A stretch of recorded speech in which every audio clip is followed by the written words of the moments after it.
طواف اتنی تیزی سے کر رہا ہے, چکر لگا رہا ہے, لوگوں کی بھیڑ بھاڑ, نہ وہ کسی کو دھکا دیتا ہے نہ کسی کو ٹچ کرتا ہے, لیکن آسانی سے نکلتا ہوا جا رہا ہے بہت تیزی سے.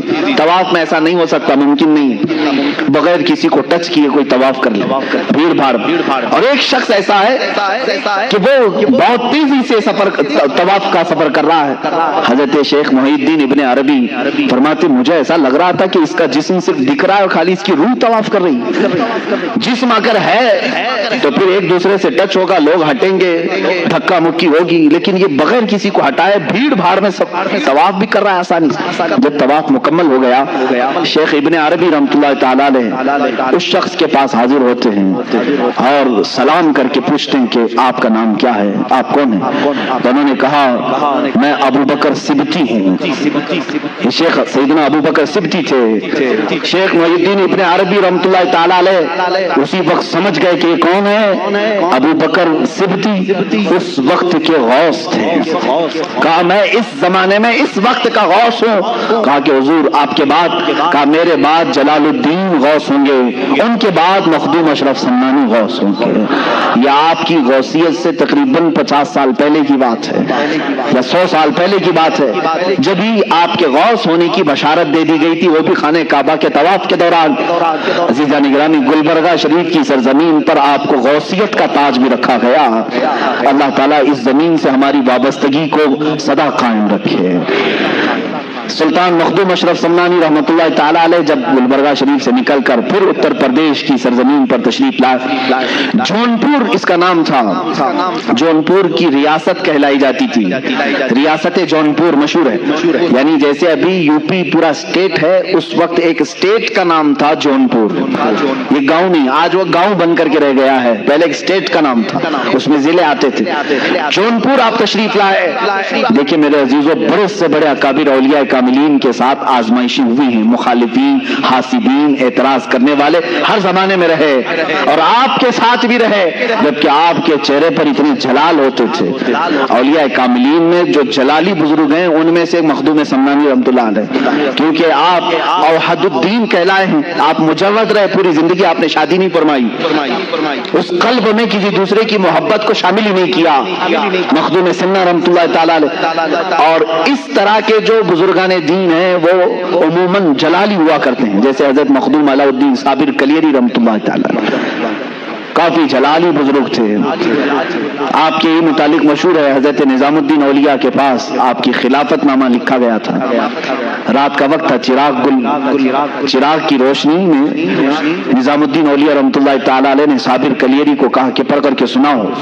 آپ پڑھنے لگے, چراغ بجھ گیا, اندھیرا ہو گیا. حضرت صابر کلیری رحمۃ اللہ علیہ نے تھوڑا سا اس چراغ کی طرف گھور کر کے دیکھا, چراغ بھڑک اٹھا, جل اٹھا. نظام الدین اولیاء رحمۃ اللہ تعالی علیہ نے خلافت نامہ واپس لے لیا. کہا ابھی نہیں, اس طرح تمہاری آنکھوں سے نہ جانے کتنے جل جائیں گے, اور جلال کو کم کرنے کی ضرورت ہے. تو یہ جو جلالی بزرگان دین ہیں ان میں سے مخدوم سمنا رحمۃ اللہ تعالی علیہ. لیکن حد ہے حاسدین کی, اس پائے کے جلالی بزرگوں کا بھی پیچھا نہیں چھوڑتے. لوگ آج پریشان ہوتے ہیں حاسدین سے. اتنے بڑے بزرگ کے حاسدین کا میں اگر آپ کو بتاؤں کیا کیا نہیں کیا آپ کے ساتھ. مخدوم سمنا رحمۃ اللہ تعالی علیہ جس وقت جونپور تشریف لائے, وہاں ایک بزرگ تھے چراغ ہند, جن کو صدر الدین چراغ ہند رحمۃ اللہ تعالی, بڑے بزرگ ہیں. لیکن زمانے کا آپس کا معاملہ ہوتا ہے, میں بڑا تو بڑا کا معاملہ کبھی کبھار آ جاتا ہے, انسانی فطرت کا تقاضا ہے. وہ ان کا پرانا علاقہ تھا, ان کے مریدین تھے, اچانک مخدوم اشرف ان کے علاقے میں آئے. کچھ لوگوں کو تکلیف اسی بات کی ہوتی ہے, میرے کھیت میں دوسرا کیوں چرنے آیا. ہوتا ہے 40 سال سے ہم پورے شہر کو سنبھال رہے تھے, اچانک یہ بکرا کہاں سے آیا. اس طرح کا حسد بھی آ جاتا ہے, یہ انسانی فطرت کا تقاضا ہے. چراغ ہند رحمۃ اللہ تعالی علیہ وہ بزرگ بھی ہیں, میں ان کی بیعت بھی نہیں کر رہا ہوں, لیکن مخدوم سمنا ہے, والے رسول بھی. مخدوم جہانگیر اشرف سمنانی رحمۃ اللہ تعالی علیہ جس وقت جونپور تشریف آئے, لوگ جوک در جوک آپ کے مرید بن رہے تھے, کیونکہ چہرے میں وہ نیر تاباں تھا کہ لوگ دیکھتے تو گناہوں سے دور ہو جاتے, اپنے میل کچیل کو دھل دیتے, اور صرف ایک صحبت صحبت کافی ہوتی تھی کہ لوگ صرف مرید نہیں ولی کامل بنتے تھے۔ مخدوم سمنان کی صحبت بہتوں کو اعلیٰ مقام تک پہنچائی۔ اس زمانے میں ایک عالم دین تھے مولانا کبیر الدین۔ اس وقت مولانا کبیر الدین صاحب ایک خواب دیکھتے ہیں، خواب میں انہوں نے ایک بزرگ کا چہرہ دیکھا، سرخ بال ہیں، چہرہ پورا چمک رہا ہے، جب وہ مسکراتے ہیں تو رخساروں پر انار کی سرخی آتی ہے، اور اس بزرگ نے کہا کہ میں تیرا مرشد ہوں۔ مولانا کبیر الدین صاحب اس وقت تک مرید نہیں ہوئے تھے۔ صبح اٹھتے ہیں، پوچھتے علاقے میں سب سے بڑے بزرگ کون ہیں؟ لوگوں نے کہا حضرت صدر الدین چراغ ہند رحمۃ اللہ علیہ، سب سے بڑے بزرگ۔ مولانا کبیر الدین ان کی تلاش میں گئے، چراغ ہند کی بارگاہ میں گئے تو واقعی وہ بڑے کمال کے بزرگ تھے، لوگوں کا جمگٹا تھا، تبلیغ تربیت سب ہو رہی تھی، لیکن خواب میں جو دیکھے تھے وہ نہیں تھے۔ مولانا کبیر الدین نے کہا میں نے خواب میں جو بزرگ کو دیکھا وہ یہ نہیں ہے، تو وہ وہاں سے اٹھ کر کے چلے آئے، کہا کہ میں یہ بزرگ کو خواب میں نہیں دیکھا۔ چراغ ہند رحمۃ اللہ علیہ نے پوچھا یہ مولوی کیوں آیا تھا؟ کہا کہ حضور بیعت کرنے کے لیے آیا تھا۔ کہا پھر کیوں نہیں ہوا؟ کہا پتہ نہیں، اس نے کچھ اور چہرہ دیکھا ہے۔ تو چراغ ہند ناراض ہوئے، پوچھا کہ دیکھو یہ جاتا کہاں ہے؟ مولوی صاحب کہاں آئے؟ مولانا کبیر الدین سیدھے مخدوم اشرف کے پاس آئے۔ اس وقت آپ ایک مسجد میں جلوہ بار تھے چند مریدین کے ساتھ، جیسی مسجد میں مولانا کبیر الدین آئے پہلی نظر میں پہچان لیا خواب میں آنے والے یہی بزرگ تھے۔ خواب میں تشریف لائے، مخدوم سمنان کے پاس اپنا سب کچھ نچھاور کر دیا اور سلسلہ اشرفیہ میں داخل ہوئے، مخدوم سمنان کے ہاتھ پر بیعت کیا، اور اسی بیعت کے تھوڑی دیر کے بعد چرچا ہو گیا مولانا کبیر الدین چراغ ہند سے مرید ہونے گئے تھے، لیکن ان کی محفل سے اٹھ کر کے آئے مخدوم سمنان کے مرید ہو گئے۔ چراغ ہند پرانے بزرگ ہیں، مخدوم سمنان نئے بزرگ ہیں، ابھی ابھی آئے ہوئے ہیں۔ یہ بات پھیلی، چراغ ہند رحمۃ اللہ تعالی علیہ کے پاس لوگوں نے کہا آپ کی تو توہین ہو گئی، آپ کی مجلس چھوڑ کے مولوی چلا گیا۔ کہا کہ وہ کبیر الدین جوانی میں، وہ کبیر الدین جو ہے وہ جوانی میں مر جائے گا، گیا ہے مجھے چھوڑ کر جوانی میں مر جائے گا۔ وہ ولی کی زبان سے نکلی ہوئی بات تھی۔ مولانا کبیر الدین کو جب سنایا گیا کہ انہوں نے تو تمہارے لیے یہ جملہ کہہ دیا کہ کبیر الدین جوانی میں مر جائے گا، تو اپنے پیر و مرشد کی بارگاہ میں آئے، ملول خاطر ہو کر کہا کہ حضور بڑی بات ہو گئی، چراغ ہند نے میرے متعلق یہ کہا۔ مخدوم سمنان رحمۃ اللہ تعالی علیہ کی بات دیکھیں، کہا تم کیا چاہتے ہو؟ اپنے مرید سے کہا تم کیا چاہتے ہو؟ تم بھی اپنی زبان سے کچھ نہ کچھ بولو اور اللہ اسے پورا کرے گا، اللہ اسے پورا کرے گا۔ یہ مخدوم سمنان کا تصرف دیکھیں۔ پہلی بات میں تو آپ نے کہا کہ میرے مرید تیرا نام کبیر ہے۔ کیا ہے؟ تیرا نام کبیر ہے، اور کبیر بوڑھے کو کہتے ہیں جوانی میں تو کیسے مرے؟ نام کبیر ہے تیرا، تو بوڑھا ہو کے مرے گا۔ مخدوم سمنان نے کیا کہا؟ تو بوڑھا ہو کر کے مرے گا۔ تھوڑی دیر مراقبہ کیا، کہا لیکن انہوں نے جو کہا ہے وہ بھی بات ہو گئی ہے، وہ بھی اللہ کی بارگاہ میں قبول ہے، دونوں کی زبان سے نکلا ہے۔ تو مخدوم سمنان نے کہا تو کچھ بول، تیری زبان سے تو کیا چاہتا ہے؟ کہا کہ حضور میں کیا کہوں، وہ بڑے ہیں، بس انہوں نے میرے لیے جو کہا ہے وہ ان کے لیے بھی ہو جائے۔ انہوں نے کہا نا جوانی میں مر جائے، میرے لیے جو انہوں نے کہا وہ ان کے لیے بھی ہو جائے۔ بات آئی گئی، یا اولیاء کاملین کی بات کو ہلکا نہ سمجھو میرے عزیزو۔ گفتہ خدا بوت، یہ کہا گیا ہے فارسی میں، گرچہ از حلقوم عبداللہ بوت، اگرچہ یہ عبداللہ یعنی اللہ کا بندہ کہہ رہا ہے، لیکن اولیاء کے زبان سے نکلے ہوئے کلمات اللہ کے ہوا کرتے ہیں۔ ہوا یہ معاملہ مولانا کبیر الدین رحمۃ اللہ تعالی علیہ مخدوم سمنان کے مرید 25 سال کی عمر کے تھے۔ کتنے؟ 25 سال کی عمر۔ 25 سال کی عمر میں آپ کے پورے بال سفید ہو گئے، دانت جڑ گئے، کمر ٹیڑھی ہو گئی، ہاتھ میں لکڑی آ گئی۔ کتنی عمر میں؟ 25 سال کی عمر میں۔ اور 25 سال کی عمر میں اتنا بڑھاپا جیسے لگتا تھا کہ 90 سال کی عمر ہے۔ کوئی آپ کو نہیں کہہ سکتا تھا 25 سال کی عمر ہے۔ اور اس 25 سال کی عمر میں آپ نے لکڑی بھی لے لی، سفید بال، کمر ٹیڑھی، لیکن ادھر چراغ ہند رحمۃ اللہ تعالی علیہ ان کے مولانا کبیر الدین کے انتقال سے 5 سال پہلے ہی جوانی میں وصال کر گئے، وہ انتقال کر گئے۔ چراغ ہند ان کی زبان سے جو نکلا وہ بھی ہوا، اور چراغ ہند نے جو کہا تھا وہ کیسے ہوا؟ 25 سال کی عمر میں ہی مولانا کبیر الدین کا انتقال ہوا۔ لوگوں نے کہا کہ حضور آپ نے تو فرمایا تھا بوڑھا ہو کے مرے گا۔ مخدوم سمنان نے فرمایا تم نے نہیں دیکھا، وہ بوڑھا ہو کر کے ہی مرا ہے، یعنی 25 سال کی عمر میں ہی اسے 90 سال تک کے اللہ نے لطف عطا کر دیے ہیں. زندگی کی جتنی باریں تھیں اس نے 25 سال کی عمر میں دیکھ لیا. عزیزان گرامی، یہ زبان کی تاثیر ہے. اب یہاں جو معاملات ہوئے تھے وہ میں ذکر کر رہا ہوں. مخدوم سمنان کے ساتھ چراغ ہند، ظاہر سی بات ہے ان کے بھی بڑی کرامات تھے، تصرفات تھے. دیکھیں مقابلہ ہوا، اولیاء کاملین اس طرح مقابلہ نہیں کرتے، لیکن کبھی کبھار ہوا ہے. سرکار غوث پاک کے ساتھ ہوا ہے. سرکار غوث پاک رضی اللہ تعالیٰ عنہ کے دربار میں شیخ احمد جام نہیں آئے تھے اپنے شعر کو لے کر کے، جاؤ مولانا عبد القادر سے کہو کہ اپنے دیوان سے، اپنے لنگر سے ایک گائے بیچ دیں. معاملہ سنا آپ نے؟ وہ اپنے وقت کے ولی تھے، ورنہ غوث پاک کی بارگاہ میں گائے مانگنے کے لیے اپنے شعر کو یوں نہیں کہتے. ایسے معاملات ہوئے ہیں. مخدوم سمنا ایک بار بیٹھے ہوئے ہیں مسجد میں، لوگوں کو تربیت دے رہے ہیں، مریدین بڑھ گئے. چراغ ہند نے دیکھا، باہر سے انہوں نے پتہ نہیں ہاتھ اٹھائے یا کچھ کیا تو پوری مسجد میں آگ کی جیسی گرمی بھر گئی. اتنا گرم کہ جیسے آگ کے شعلے اٹھ رہے ہوں. 1 2 3 کرتے کرتے لوگ اٹھنے لگے، سب جانے لگے. ظاہر سی بات ہے کون گرمی کو برداشت کرے گا. مخدوم سمنا رحمۃ اللہ علیہ کے چند مریدین تھے بٹ باقی رہ گئے جو گرمی کو برداشت بھی نہیں کر پا رہے تھے. مخدوم سمنا رحمۃ اللہ علیہ نے کہا کہ یہ صرف لگایا ہوا چراغ ہے، چراغ ہند نے کیا تھا. اس چراغ کو تھوڑے سے پانی کی ضرورت ہے، اس گرمی کو ہلکا کرنے کی تھوڑے سے پانی کی ضرورت ہے. مخدوم سمنا رحمۃ اللہ علیہ کے بغل میں ایک پانی کا لوٹا رکھا ہوا تھا. آپ نے اپنے ہاتھ میں تھوڑا سا پانی لیا، یوں چھڑک دیا، پانی کی چند قطریں یا بوندیں گری، ساری گرمی غائب ہوئی. لیکن چراغ ہند جو باہر سفر پر تھے پیر پھسل کر کے دریا میں ڈوب گئے، ندی میں آ گئے، پانی میں گر گئے. مخدوم سمنا نے نہیں کہا تھا کہ چراغ کو تھوڑے سے پانی کی ضرورت ہے، پانی میں پہنچا دیا. اور وہ پانی میں اس طرح ہاتھ پیر مارنے لگے کہ اپنے سلسلے کے تمام اولیاء کو مدد کے لیے پکارا، یہاں تک کہ رسول کریم صلی اللہ تعالیٰ علیہ وسلم کو ندا دی.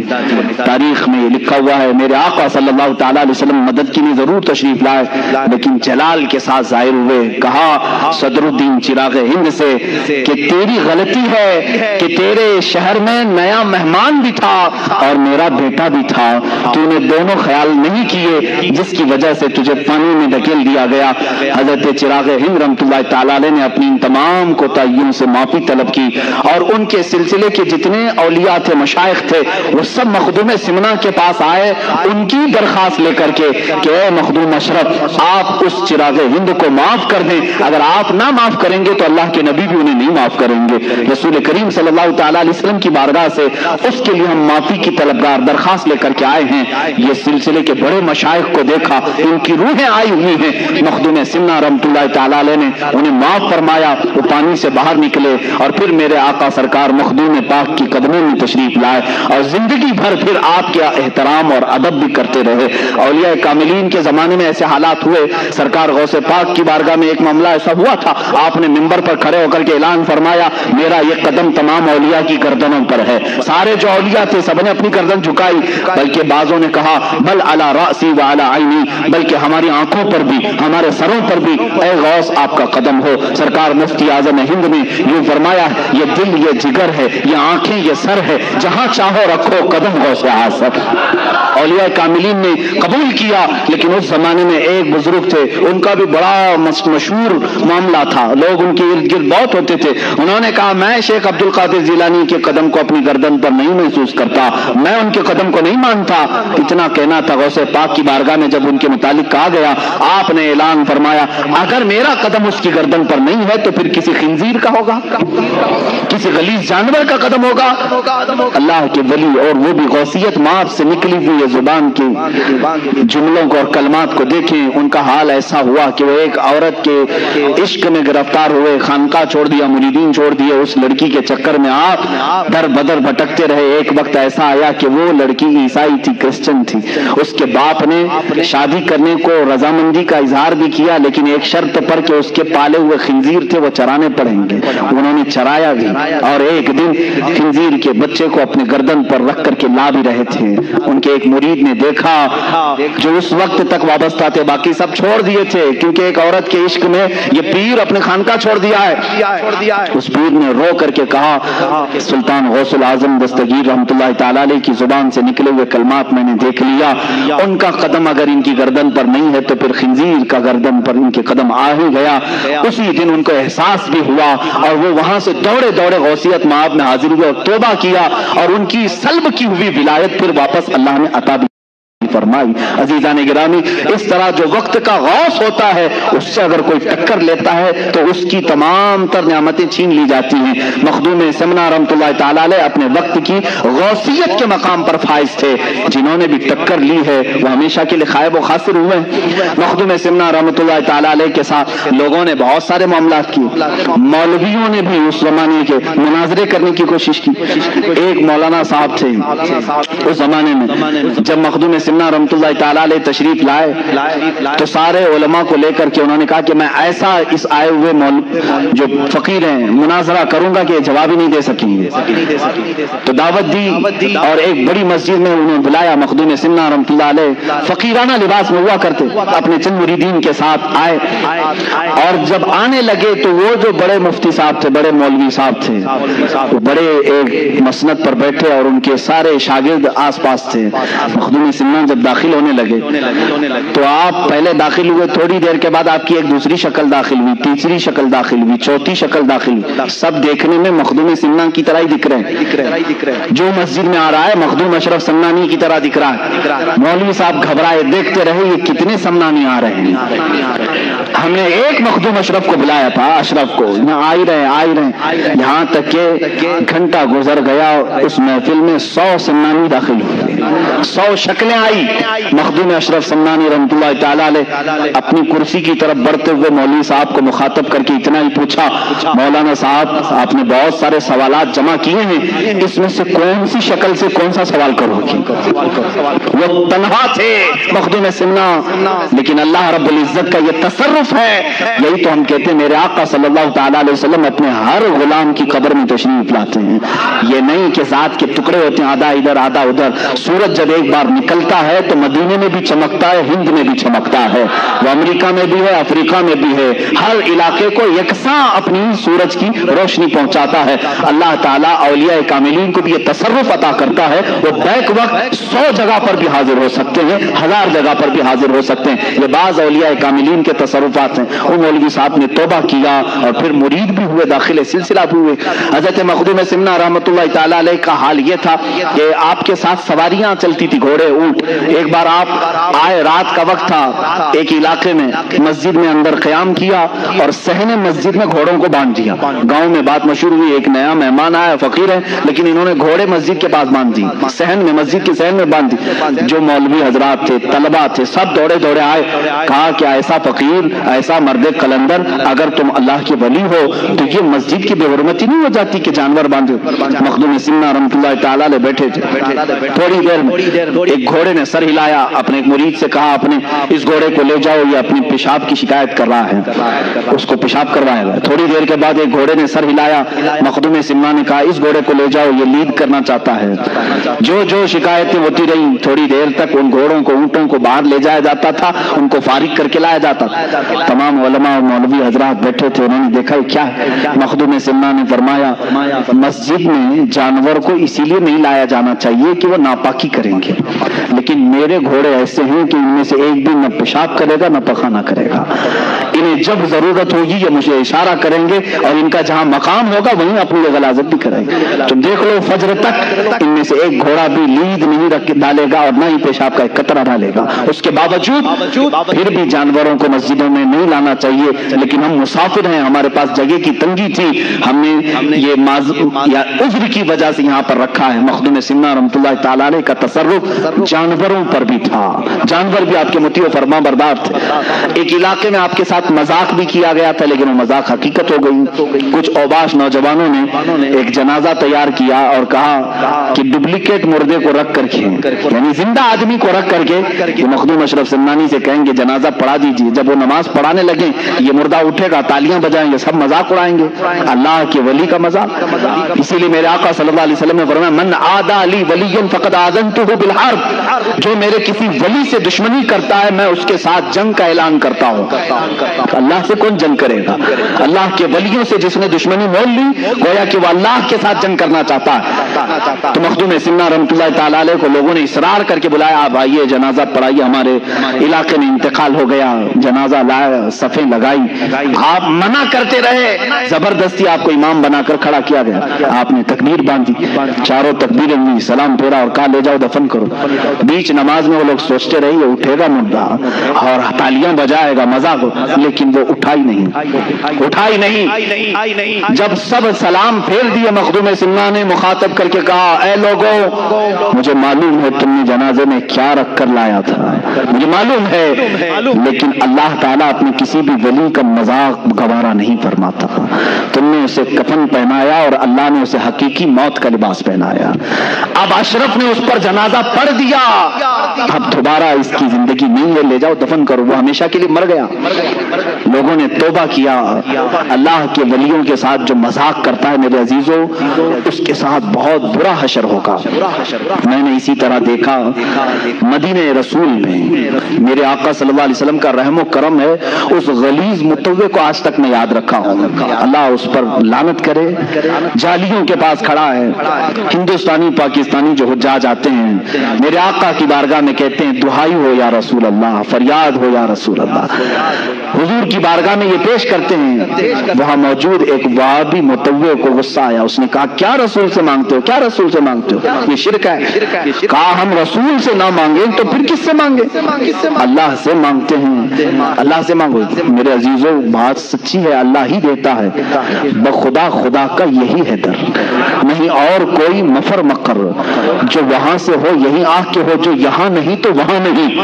یہ میرے امام اعلیٰ حضرت نے ہمیں سمجھایا ہے، دربار رسالت یہ اللہ رب العزت تک پہنچنے کا راستہ ہے۔ اے نادان، اگر اس نبی نے نہ بتایا ہوتا تو خدا کو رحمان بھی نہیں جانتا، کبھی نہیں سمجھ سکتا۔ اس متوع نے میرے سامنے حرکت کی تھی، کہا دیکھو میں ناچ رہا ہوں یہاں پر، اور اپنی پیٹھ جالیوں پر لگا لگا کر کے گھسنے لگا، پیر اچھل اچھل کر کے کرنے لگا، یہ کسی کو نفع بھی نہیں دے سکتے، نقصان بھی نہیں دے سکتے، دیکھو میں اگر کچھ ہونا تھا تو میرے ساتھ ہو جاتا۔ ان حاجیوں نے کان پکڑ لیا اور وہاں سے نکل کے، میرے عزیزو کچھ لوگ میرے ساتھ تھے، انہوں نے کہا پوچھا بھی کہ حضرت یہ اتنی بدتمیزی کر رہا ہے، گستاخی کر رہا ہے، عذاب آ جانا چاہیے۔ مجھے اس وقت ہمارے ایک بزرگ کی بات یاد آئی، میں نے ان سے بھی یہ سوال کیا تھا کہ ان پر اللہ کا عذاب کیوں نہیں آتا؟ انہوں نے کہا بیٹا اللہ کا عذاب کیا تم سمجھتے پتھر آ جائیں، بارش آگ کی نازل ہو جائے، زمین پھٹ جائے، یہی اللہ کا عذاب ہے؟ کہا یہ دکھنے والے عذاب ہے، اللہ کا اگر سب سے بڑا کوئی عذاب ہے تو اپنے گھر کے قریب رکھ کر کے بھی ایمان کی دولت ختم کرتا ہے، اس عذاب میں تو وہ مبتلا ہے، اللہ نے ایمان سلب کر لیا ہے، اس کا ختم ہو چکا ہے، یہ سب سے بڑے عذاب میں گرفتار ہے۔ اسی طرح میرے عزیزو جنہوں نے اولیاء کاملین سے دشمنی کی، اللہ تعالیٰ ان کا خاتمہ برا کر دیتا ہے۔ وہ اس دنیا کی نعمتوں سے تو لطف اندوز ہو سکتے ہیں، لیکن قیامت کے دن وہ خائب و خاسر اٹھیں گے۔ اللہ کے ولیوں سے دشمنی نہ لو۔ مخدوم سمنہ رحمۃ اللہ تعالی علیہ کا مذاق کرنے کی کوشش کی گئی، لیکن جنازے میں ہمیشہ کے لیے آدمی سو گیا۔ کچھ لوگ ایسے بھی ہیں آج جو اولیاء کے تصرفات اور ان کی کرامات کے منکر ہیں۔ قرآن ان کی کرامات کی گواہی دے رہا ہے۔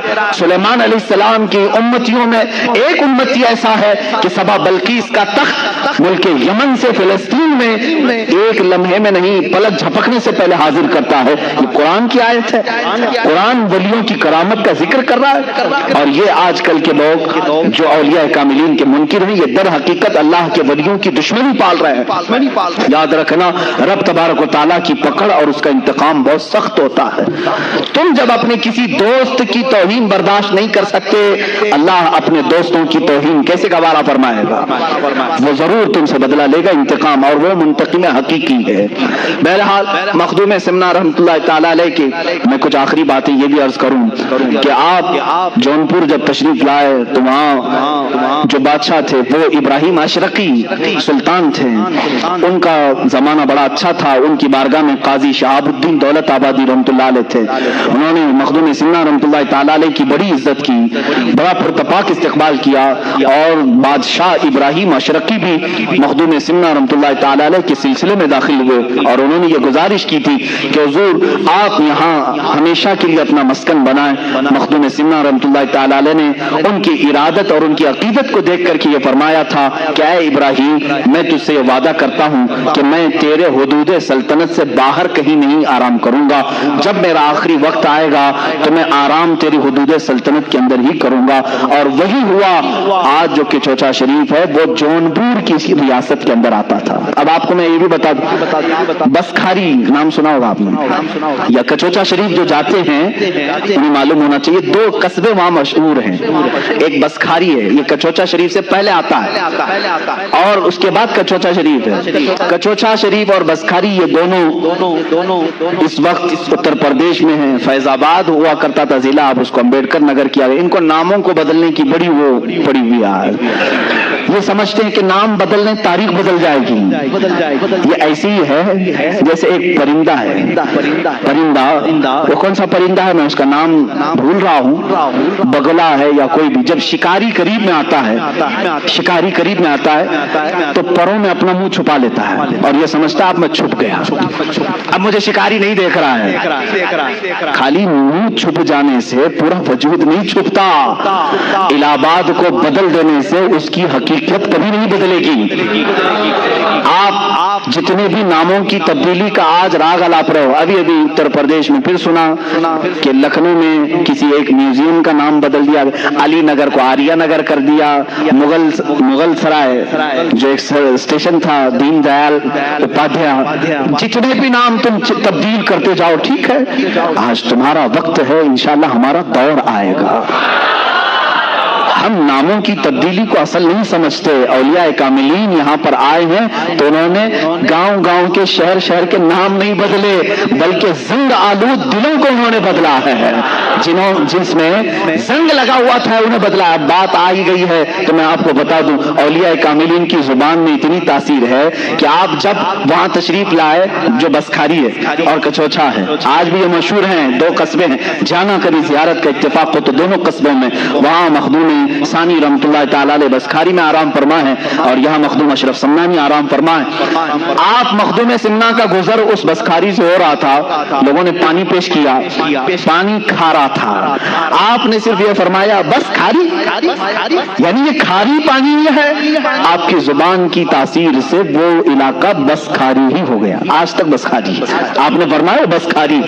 تھوڑا آپ آگے گزرے, آپ آگے آئے تو لوگوں نے پانی پیش کیا تو آپ نے فرمایا کچھ اچھا ہے. کیا فرمایا؟ کچھ اچھا ہے. یہ کچھ اچھا ہی کچوچا شریف بن گیا ہے. کچوچا کا وجہ تسمیہ میں نے آج بیان کیا ہے. الحمدللہ ہمارے دلوں کی عقیدت کچوچا سے بھی وابستہ ہے اور شہر بریلی سے بھی برابر وابستہ ہے. ہم جھگڑے اور فسادات والے ان نام نہاد تفرقہ باز لوگوں میں سے نہیں ہیں. الحمدللہ ہمارے اکابرین نے ہمیں تمام مشائخ کا ادب و احترام سکھایا ہے.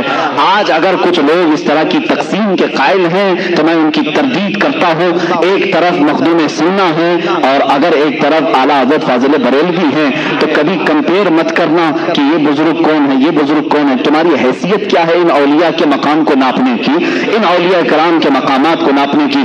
اعلیٰ حضرت فاضل بریلوی رضی اللہ تعالیٰ عنہ وہ ہیں کہ مخدوم سمنا سے وابستہ ہر شہزادے کا ادب و احترام فرماتے تھے. حضرت محدث اعظم کچوچوی رحمۃ اللہ تعالیٰ علیہ کو آپ نے جب بھی درسگاہ پر رکھا ہے, اعلیٰ حضرت رضی اللہ تعالیٰ عنہ کبھی کرسی پر نہیں بیٹھتے تھے, اس لیے کہ مخدوم سمنا کے یہ آستانے سے وابستہ شہزادہ ہے. اعلیٰ حضرت رضی اللہ تعالیٰ عنہ نے وہاں کا ادب سکھایا ہے. اور کچوچا شریف کے بزرگان دی جو سادات کرام ہیں, انہوں نے ہمیں کبھی بریلی کی نفرت نہیں ڈالی. سرکار کلام مختار اشرف کچوچوی رحمۃ اللہ تعالیٰ علیہ, سرکار مفتی اعظم ہند رضی اللہ تعالیٰ عنہ کا ادب فرمایا کرتے تھے. بلکہ محدث اعظم کچوچوی رحمۃ اللہ تعالیٰ علیہ حضور شیخ الاسلام مدنی میاں صاحب قبلہ ادام اللہ اقبالہ کے والد ماجد ہیں. شیخ الاسلام کے والد ماجد محدث اعظم کچوچوی رحمۃ اللہ تعالیٰ علیہ, آپ نے خود اعلیٰ ادب کی فضیلت میں یوں فرمایا کہ میں نے اپنے زمانے میں وقت کے مجدد امام احمد رضا خان فاضل بریلوی کو دیکھا ہے, ان کے قلم کو اللہ نے غلطیوں سے محفوظ کر لیا ہے. یہ کسی اور نے نہیں کہا کہ چھوچا شریف نے ہمیں یہ سکھایا ہے۔ میرے عزیزو، اگر کہیں نفرت آتی ہے تو سمجھ لینا کہ بیچ میں کوئی شیطان داخل ہو رہا ہے۔ ہم نے بریلی میں کچوچا کی محبت سیکھی اور کچوچا میں جا کر بریلی کی عظمت سیکھی ہے۔ الحمدللہ چند سال پہلے میں کچوچا شریف کے عرس میں بھی حاضر تھا، بریلی شریف کے عرس میں بھی ہم حاضر ہوتے ہیں۔ ہم نے دیکھا مخدوم سنہ رحمۃ اللہ تعالیٰ علیہ کے عرس مقدسہ میں کچوچا شریف میں، وہاں پر بریلی شریف کے سجادہ نشین بھی حاضر ہیں، نائب سجادہ نشین بھی ہیں، اعلیٰ حضرت کے خانقاہ کے شہزادے یہاں پر آئے ہوئے ہیں۔ اور جب بریلی شریف کے کل شریف میں دیکھا تو کچوچا کے سادات بھی یہاں پر ہیں۔ پھر ہم نے سوچا پھر آخر یہ جو ماحول میں جو چند لوگ دکھتے ہیں یہ کون ہیں؟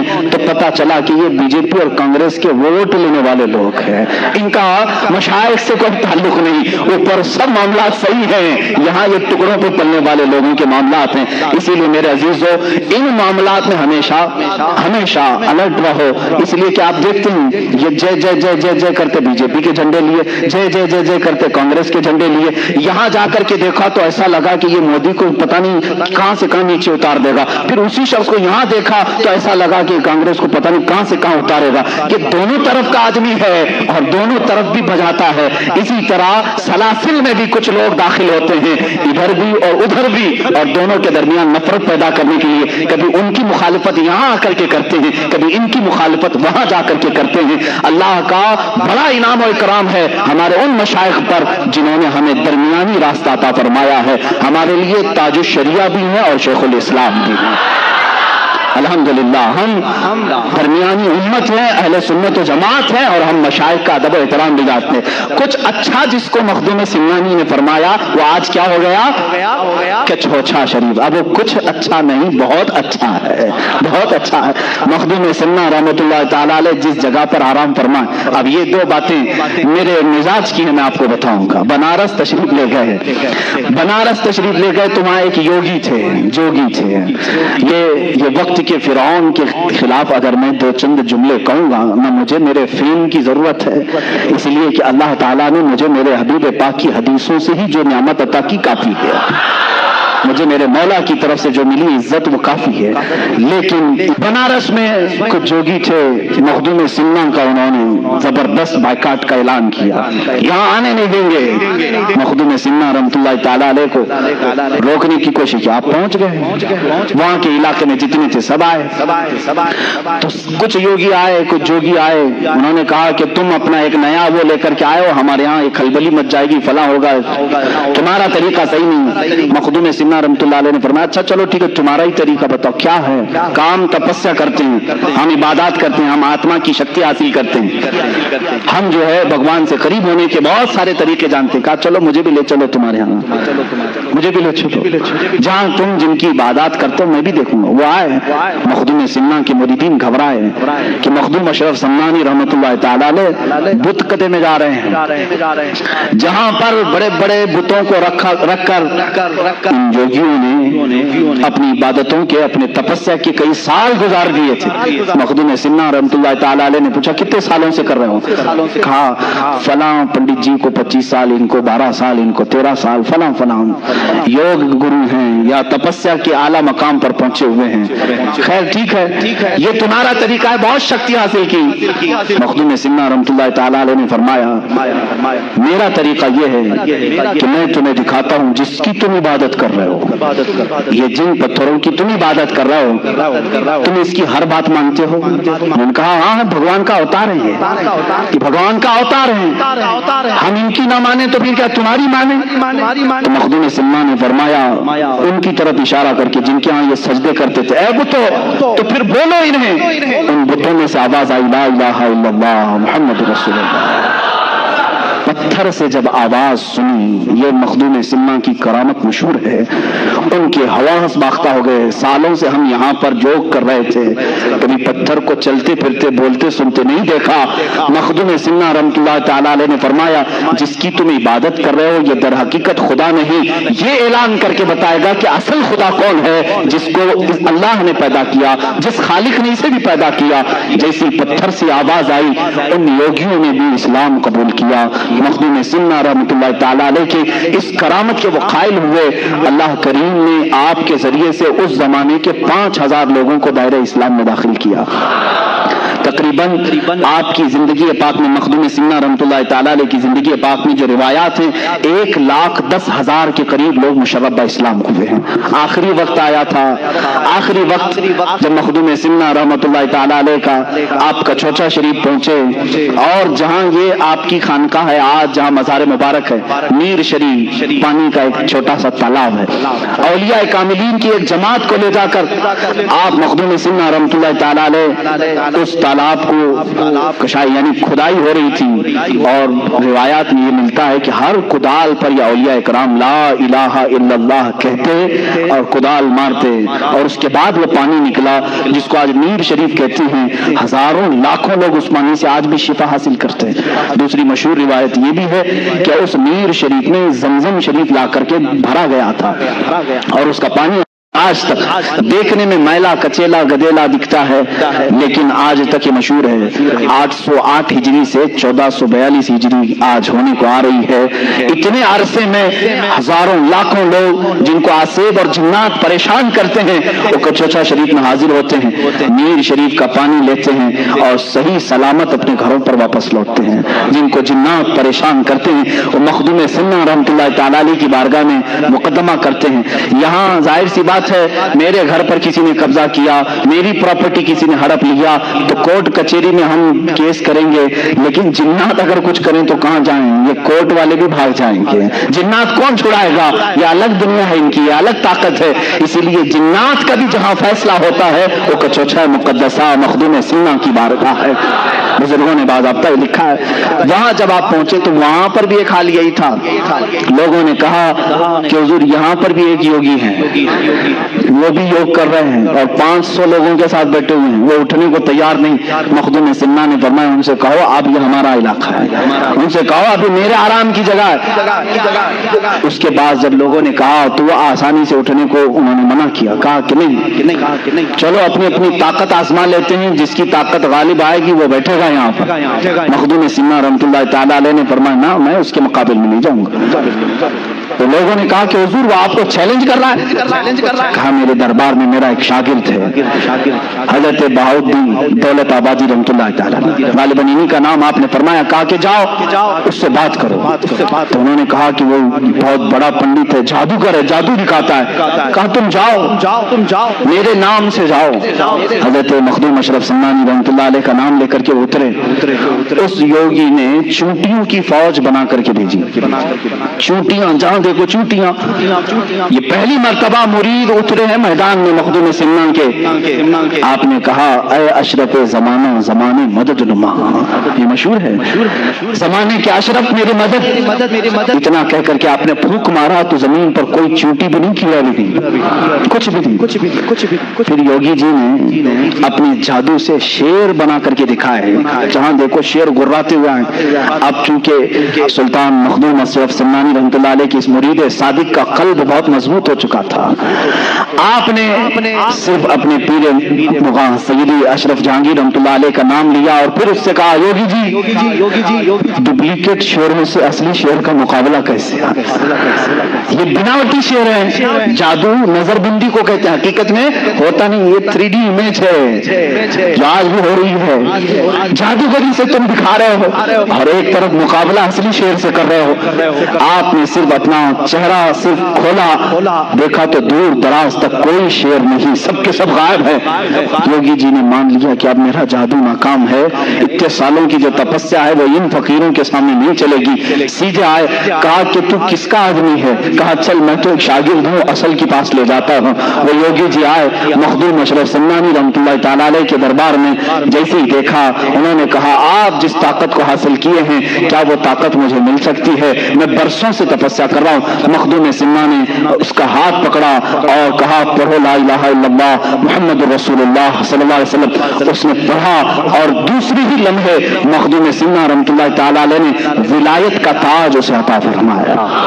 اپنے مریدین میں داخل کیا، اور جو وہ طلب لے کر کے آیا کہ برسوں سے تپسیا کر کے جو طاقت نہیں ملی، مخدوم سمنا کے ہاتھ میں بیعت سے وہ طاقت مل گئی۔ یہ مخدوم سمنا ہے۔ اے میرے عزیزو، سلطان جہانگیر مخدوم اشرف سمنانی رحمۃ اللہ تعالیٰ علیہ کے تذکرے میں جتنے بھی کروں وہ کم ہیں۔ ان سے ایک خلق کثیر کو نفع ہوا ہے۔ ان کی زندگی کتنی چیزوں کا سنگم ہے۔ سمنان سے نکلے تھے، بچپن سے میں نے آپ کے واقعات سنائے۔ جب آپ کی عمر مبارک 97 سال کی ہوئی، یعنی 97 سال کی، تب کے چھوچا شریف میں آپ نے ذکر و اذکار کرنا شروع کیا۔ اپنے سامنے ہی آپ نے اپنی قبر بنوائی، قبر میں اتر کر کے آپ نے ایک کتاب پوری لکھی جس کو رسالہ قبریہ کہتے ہیں۔ وہ اپنے مریدین کو تلقین کی، میرا عقیدہ کیا ہے، میرا مسلک کیا ہے، میرا مذہب کیا ہے، اور سب سے کہا میرے بعد اسی پر تم سب کو گامزن رہنا ہے، اسی پر پابند رہنا ہے۔ آپ کے تقریباً 40 خلفاء ہوئے اور ہزاروں کی تعداد میں شاگرد ہوئے۔ آپ کے سب سے بڑے خلیفہ، سب سے اول خلیفہ اور جانشین سیدنا عبد الرزاق نور العین رحمۃ اللہ تعالیٰ علیہ ہیں، جو آپ کے مزار مبارک کے بغل میں ہی آج کے چوچا شریف میں آرام فرما ہے۔ سیدنا عبد الرزاق نور العین کی ہی اولاد مخدوم سمنا کی اولاد کہلائی۔ مخدوم سمنا نے شادی نہیں فرمائی تھی، آپ نے اپنے بھانجے عبد الرزاق نور العین رحمۃ اللہ تعالیٰ علیہ کی اولاد کو اپنی اولاد فرمایا، جیسے رسول کریم صلی اللہ تعالیٰ علیہ وسلم کی اولاد سیدہ کائنات فاطمہ الزہرا سے چلی۔ مخدوم سمنا کی نسل آپ کے بھانجے حضرت عبد الرزاق نور العین سے چلی۔ انہی کا یہ سلسلہ چلتے چلتے اس سلسلہ اشرفیہ میں وقت کے اقطاب، ابدال، اوقات، نجبا، شرفا پیدا ہوئے۔ اپنے وقت کے عظیم المرتبت اس بزرگ کا نام میں تمہیں ذکر کروں جن کو اعلیٰ حضرت عظیم البرکت رضی اللہ تعالیٰ نے بھی ادب سے نام لیا، اشرفی میاں علی حسین اشرفی میاں رحمۃ اللہ تعالیٰ علیہ، جن کو اعلیٰ حضرت اشرفی میاں کہا جاتا ہے، جو سلسلہ اشرفیہ کے اعلیٰ حضرت ہیں۔ یہ مخدوم سمنا رحمۃ اللہ علیہ کی اولاد میں سے، یعنی سیدنا عبد الرزاق نور العین رضی اللہ تعالیٰ عنہ کی اولاد میں سے، انہی کی اولاد میں سے سلسلہ چلا۔ مختار اشرف سرکار کلام رحمۃ اللہ تعالیٰ علیہ، حضرت سیدنا محدث اعظم ہند کچوچوی رحمۃ اللہ تعالیٰ علیہ، اس سلسلہ اشرفیہ میں آج بھی کثیر علماء موجود ہیں۔ سادات جس طرح مارارہ متحرہ میں علم اور شریعت اور طریقت کا سنگم آپ کو وہاں نظر آتا ہے، اسی طرح کچوچا شریف کی ایک خصوصیت ہے کہ اس خانقاہ میں آپ دیکھیں گے علم شریعت بھی ہے اور علم طریقت بھی ہے۔ آپ یہاں پہنچیں گے تو خالص ڈھونگی صوفیوں کو نہیں دیکھیں گے۔ الحمدللہ آپ سلسلہ اشرفیہ کی گدی سنبھالنے والے آج بھی موجود اس عظیم المرتبت شیخ الاسلام کے پاس جائیں جنہوں نے تفسیر اشرفی کے جوہر نچھاور کیے ہیں، قرآن عظیم کی مضبوط اور بہترین محکم تفسیر بیان کی ہے، اور جامع معقولات و منقولات ہیں۔ میرے والد گرامی حضرت مولانا محمد ابن حسن اللہ ان کی قبر پاک پر رحم فرمائے، میرے والد گرامی سیدنا شیخ الاسلام مدنی میاں صاحب قبلہ ادام اللہ اقبالہ کے زمانے طالب علمی کے عینی شاہد ہیں، اس زمانے سے جانتے ہیں جب جامعہ اشرفیہ مبارک پور میں وہ تعلیم حاصل کر رہے تھے، اس وقت بھی اپنی جماعت کے ممتاز علماء میں تھے، سب سے اول پوزیشن کے تھے۔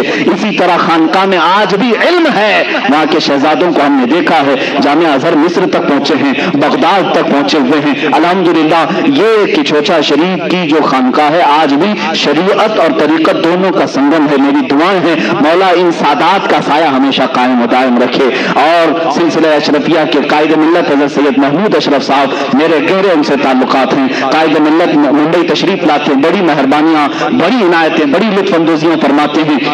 عزیزان گرامی، میں نے یہ تاریخ مخدوم سمنا کی اس لیے ذکر کی کہ ہندوستان میں آپ کو یہ معلوم ہونا چاہیے کہ جس طرح صوفیہ کاملین میں سلطان غریب نواز رحمۃ اللہ تعالیٰ علیہ نے تبلیغ دین فرمائی، خواجہ قطب الدین بختیار کاکی نے فرمائی، بابا فرید الدین گنجے شکر نے فرمائی، حضرت مخدوم صابر کلیری رحمۃ اللہ علیہ نے فرمائی، اعلیٰ حضرت نے فرمائی، اور دیگر اولیاء کاملین نے۔